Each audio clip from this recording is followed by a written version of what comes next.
হে হইল বাউল সম্রাট। ওয়াজের নামে গান গায়, ওয়াজের নামেও না, শানে আউলিয়ার নামে, শানে আউলিয়ার নামে গান গায়, শানে রসুলের নামে গান গায়। আর এমন নাচা নাচে জিকিরের মাহফিল নাম দিয়া বাস্তব নর্তকীয় মনে হয় হের মতো নাস্তা করে,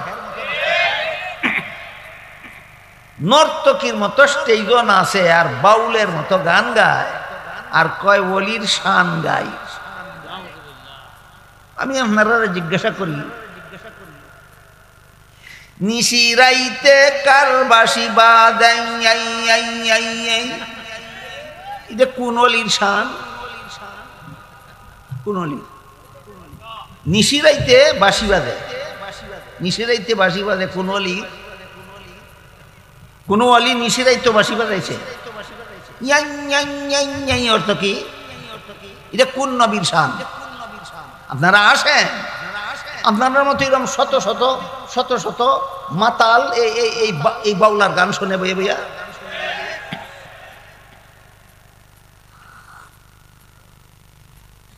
মানুষকে আল্লাহর কথা বুঝাইবার জন্য না মানুষকে ভক্ত বানাবার জন্য? হাসরের মাঠে আল্লাহ জিজ্ঞাসা করবেন, কে লইয়া আইছস? খুব এগুলি লিয়েছি, এগুলি তো তুই আমারে খুশি করার লাগি করছস না, তোর শ্রোতারে খুশি করার লাগি করছস। আমি আল্লাহর কাছে তোর মতো বাউলার জাহান্নামের আগুন ছাড়ার কোনো পুরস্কার নেই। আর এক হাদিসে উল্লেখ আছে, রাসূল করিম সাল্লাল্লাহু আলাইহি ওয়াসাল্লাম বলেন, জাহান্নামীরা জাহান্নামে গেলে পরে একটা লোকের চিৎকারে সমস্ত জাহান্নামীরা অস্থির হয়ে যাবে যে এই লোকটা এত চিৎকার করে কেন। সব লোকে বীর করবো গিয়া যেটাই বেশি চিল্লা এটা দেখতো হের কি হচ্ছে, গিয়া দেখবো তার পেটের ভিতরের নারী বুড়ি পায়খানার রাস্তা দিয়া খসিয়া ফিরে গেছে। আর কষ্ট সহ্য না করতে না ভাইরা নারী বুড়ি এখানে বসে চতুর্দিক দিয়ে চক্কর দেয় আর চিল্লায়, চক্কর দেয় আর চিল্লায়, চক্কর দেয় আর। রাসূল বলেন অন্যান্য জাহান্নামীরা তারে জিজ্ঞাসা করবো, জাহান্নামের আগুনে তো আমরাও জ্বলতাছি, তুই অত চিল্লাস কর লাগিয়া? তুই দি তোরে দেখি দুনিয়াতে আমরা ওয়াজের মঞ্চে দেখছিলাম, কই দেখছি? তুই দি আমরা ওয়াজ করতে আজকে আজকে তোর দুর্দশাকে লাগিয়া। তখন কইব ওয়াজ করতাম তোমরা রে আমার ভক্ত বানানির লাগি, আল্লাহরে খুশি করার লাগি। কত নম্বর গেল জাহান্নাম? একদল শহীদ জাহান্নামে গেল, একদল দানবীর জাহান্নামে গেল, আর একদল বাউল সম্রাট জাহান্নামে গেল। এই বাউল সম্রাটের বাড়ি পেলাম সিলেট না ব্রাহ্মণবাড়িয়া। বাউল সম্রাটের বাড়ি ব্রাহ্মণবাড়িয়া। আরবিতে একটা কথা আছে, লিকুল্লি ফিরআউনিন মুসা, যেই দেশে মুসার জন্ম হয় এই দেশ ওই ফেরাউনের জন্ম, যেই দেশ ফখরে বাঙ্গালের জন্ম এই দেশ ওই বাউল সম্রাটের জন্ম, যেই দেশে বড় হুজুরের জন্ম এই দেশে এই বাউল সম্রাটের জন্ম, যেই দেশে ইব্রাহিম আলাইহিস সালামের জন্ম সেই দেশেই নমরুদের জন্ম, যেই দেশে ফেরাউনের জন্ম যেই দেশে ফেরাউনের জন্ম সেই দেশেই মুসা আলাইহিস সালামের জন্ম, যেই দেশে মুহাম্মদুর রাসূলুল্লাহর জন্ম সেই দেশেই আবু জাহালের জন্ম।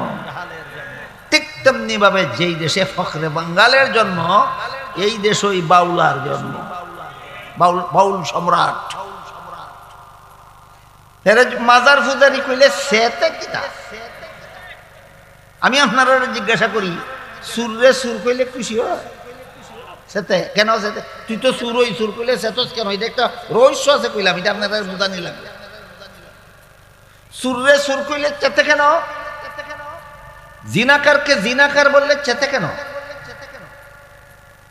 দুর্নীতিবাজ রে দুর্নীতিবাজ কইলে সেতে কেন?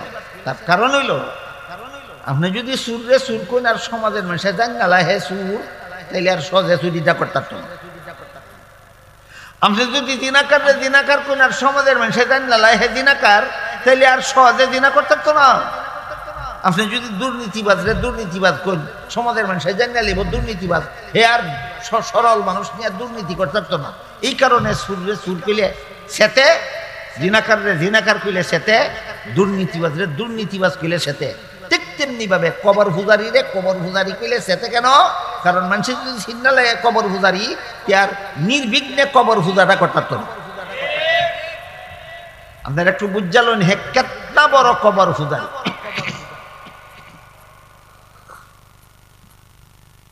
হে মঞ্চে দাঁড়াইয়া ওলির শান নামে একটা গান, অনেকগুলি গান কয়, এর মধ্যে একটা গান হইল আল্লাহর দন রসুলরে দিয়া আল্লাহ গেল গাইবিয়া, রসুলের দন খাজাই ফাইয়া শুইল গিয়া আজমিরে, কেউ ফিরে না খালি হাতে খাজা বাবা।